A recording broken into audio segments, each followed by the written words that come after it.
ठाकरेंना धर्मयुद्ध शब्द आवडत नाही, त्यांना जिहाद शब्द जास्त आवडतो। उद्धव ठाकरेंनी धर्मयुद्ध शब्दावर आक्षेप घ्यावा। TV9च्या महामुलाखतीमध्ये देवेंद्र फडणवीसांकडून उद्धव ठाकरेंना आव्हान। फडणवीस धर्मयुद्ध बोलून दंगलींना प्रोत्साहन देत आहेत। निवडणूक आयोगाने धर्मयुद्ध शब्दावर आक्षेप घ्यावा, उद्धव ठाकरेंची मागणी। राष्ट्रवादी आणि भाजपचं सरकार स्थापन करू असं पवार म्हणाले। पवारांनीच राष्ट्रपती राजवट लावली। सरकार स्थापनेसाठी राज्यपालांकडून पवारांना आलेल्या पत्राचं उत्तर वर्षावर ड्राफ्ट झालं। TV9च्या मुलाखतीमध्ये फडणवीसांचं वक्तव्य। पवारांमध्ये लपलेला जातीयवाद उफाळून आलाच। वोट जिहादच्या मुद्द्यावर बोलताना फडणवीसांचा पवारांवर निशाणा। बटेंगे तो कटेंगे, एक है तो सेफ है म्हटल्यानंतर विरोधकांना मिरची का लागते? फडणवीसांचा विरोधकांना सवाल।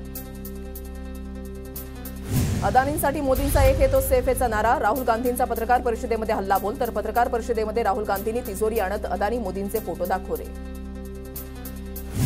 मुंबईवर घाला घातल्यास हम आपको काटेंगे, उद्धव ठाकरेंचा महायुती सरकारवर निशाणा। तर मोदी असून अनसेफ वाटत असल्यास मोदींनी राजीनामा द्यावा। एक है तो सेफ है या नाऱ्यावरून ठाकरेंचा भाजपला टोला।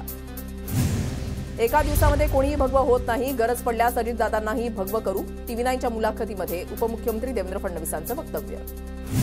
अदानींचा सर्व एअरपोर्ट धारावी दिली जात आहे। धारावीच्या मूळ जमीन मालकांच्या मतानुसार विकास झाला पाहिजे। आमचं सरकार लोकांच्या मतांना प्राधान्य देणारं। पत्रकार परिषदेमध्ये राहुल गांधींची प्रतिक्रिया।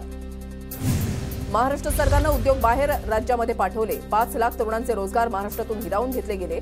राहुल गांधींचा महायुतीवर निशाणा। अजित पवार नक्कीच मुख्यमंत्री होणार, त्यांना बारामतीमध्ये बिनविरोध निवडून देण्याची गरज होती। अजित पवारांच्या चुलत बहीण रजनी इंदुलकरांची प्रतिक्रिया। महायुती आणि मवियामध्ये जाहिरात वॉर, सर्वच वृत्तपत्रांमध्ये एकमेकांवर आरोप प्रत्यारोप करत जाहिराती। मतदारांपर्यंत पोहोचण्यासाठी महायुती आणि मवियाचा प्रयत्न। निवडणुकीच्या प्रचाराची सांगता व्हायला अवघे काही तास शिल्लक, सर्व नेत्यांच्या आज सांगता सभा। 20 तारखेला राज्यामध्ये विधानसभा निवडणुकीसाठी मतदान पार पडणार असल्यानं प्रचाराचा धुळा थांबणार। आज संध्याकाळी 5 वाजता प्रचार संपल्यानंतर निवडणूक आयोगाची छुप्या प्रचारावर नजर असणार। विधानसभेच्या 288 जागांसाठी 20 नोव्हेंबरला मतदान, तर 23 तारखेला उमेदवारांचं भवितव्य ठरणार। एकनाथ शिंदेंच्या उमेदवारांच्या प्रचारासाठी आज 4 सभा। बदलापूर, नवी मुंबई, चेंबूर आणि मुंबादेवी इथे सभा घेत प्रचाराची तोफ थांबणार। देवेंद्र फडणवीसांचा झंझावात प्रचार थांबणार। दौंड आणि नागपूरमध्ये आज शेवटच्या 2 सभा। अजित पवारांच्या प्रचारासाठी आज शेवटच्या दिवशी 5 सभा। आष्टी, फलटण, कोरेगाव, इंदापूर आणि बारामतीमध्ये शेवटच्या सांगता सभेचं आयोजन। शरद पवारांच्या आज 4 सभा। कर्जत, जामखेड, इंदापूर, भोर आणि बारामतीमध्ये सांगता सभा पार पडणार। बारामतीमध्ये युगेंद्र पवारांसाठी शरद पवार मतदारांना काय आवाहन करतात याकडे लक्ष। उद्धव ठाकरेंच्या आज 2 सभा। कर्जत आणि वांद्रे पूर्वमध्ये शेवटच्या 2 सभांचं आयोजन। शेवटच्या सभांमध्ये ठाकरे काय बोलणार याकडे लक्ष। मनसे अध्यक्ष राज ठाकरेंची लालबागमध्ये शेवटची प्रचार सभा पार पडणार। वरळीमध्ये आदित्य ठाकरेंची, तर संजय राऊतांची खेड आणि भोरमध्ये जाहीर सभा। 2029 मध्ये संगमनेरमधील उमेदवार बदलणार। सुप्रिया सुळेंकडून जयश्री थोरातांच्या उमेदवारीचे संकेत। निवडणूक लढण्याची इच्छा नव्हती, कार्यकर्ते किंवा मुलीला उमेदवारी द्या असं सांगितलं होतं, मात्र तुम्हालाच लढावं लागेल असं दिल्लीमधल्या नेत्यांनी सांगितलं। बाळासाहेब थोरातांचं सुळेंच्या वक्तव्यावर स्पष्टीकरण। मानखुर्द, शिवाजीनगर मतदारसंघामध्ये नवाब मलिकांची प्रचार रॅली। सना मलिक खानसह नवाब मलिकांची उपस्थिती।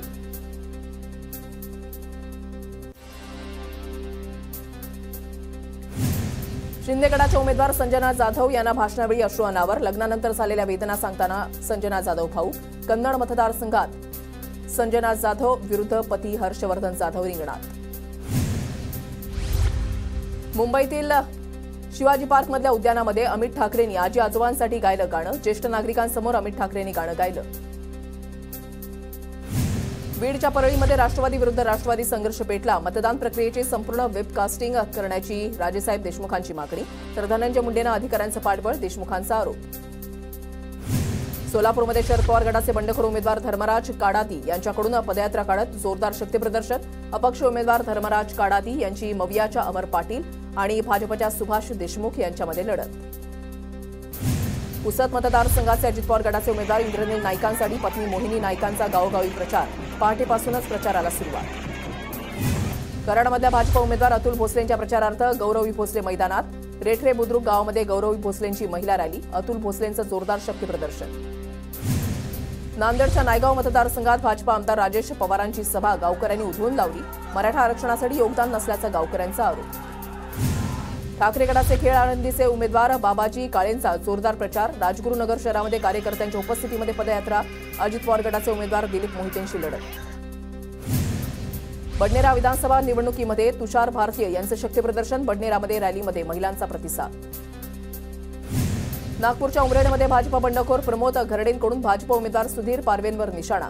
प्रमोद घरडे यांच्या गावागावातील सभांना लोकांचा चांगला प्रतिसाद. जरांगे पाटलांच्या नावाखाली भोकरमध्ये बैठका. अंतरवाली सराटीमधून आलो असल्याची बतावणी. व्हिडिओ सोशल मीडियावर व्हायरल. सोलापूर आदिवासी भटके विमुक्त समाजाचा देवेंद्र कोठेंना पाठिंबा. सोलापूर शहर मध्यमधून भाजपचे देवेंद्र कोठे निवडणुकीच्या रिंगणात. बाळासाहेब ठाकरे माझे आदर्श. मी बाळासाहेब ठाकरेंच्या विचारावर चालणारा व्यक्ती. आंध्र प्रदेशचे उपमुख्यमंत्री पवन कल्याण यांचं वक्तव्य. काँग्रेस बंडखोर कमल व्यवहार यांच्या कार्यकर्त्यांचा काँग्रेस उमेदवार रवींद्र धंगेकरांच्या समोर घोषणाबाजी. दोन्ही बाजूच्या कार्यकर्त्यांमध्ये जोरदार घोषणाबाजी. पुण्याच्या राजगुरुनगरमधल्या युवकांनी मतदान करण्याची प्रतिज्ञा घेतली. मतदानाचा टक्का वाढवण्यासाठी ठिकठिकाणी विविध कार्यक्रम. बार्शीमध्ये शिंदे गटाच्या प्रचार रॅलीवर दगडफेक. ठाकरे गटाचे उमेदवार दिलीप सोपल यांच्या समर्थकांनी दगडफेक केल्याचा शिंदे गटाचे उमेदवार राजेंद्र राऊत यांचा आरोप.